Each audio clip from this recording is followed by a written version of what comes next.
அஸ்ஸலாமு அலைக்கும் வரஹ்மத்துல்லாஹி வரகாத்துஹு. பிஸ்மில்லாஹிர் ரஹ்மானிர் ரஹீம்.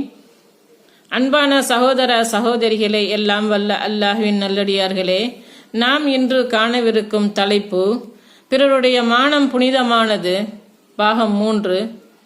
ஒரு முஸ்லிம் இன்னொரு முஸ்லிமை மட்டம் தட்டுகிறார் என்றால் அதற்கு 2 காரணங்கள் உள்ளன.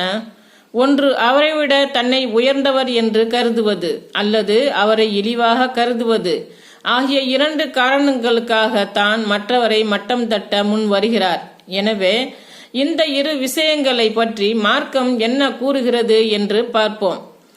கண்ணியம் என்பது எனது கீழாடை, பெருமை என்பது எனது மேலாடை.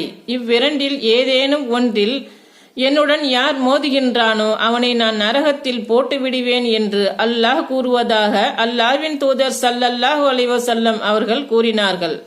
அறிவிப்பவர்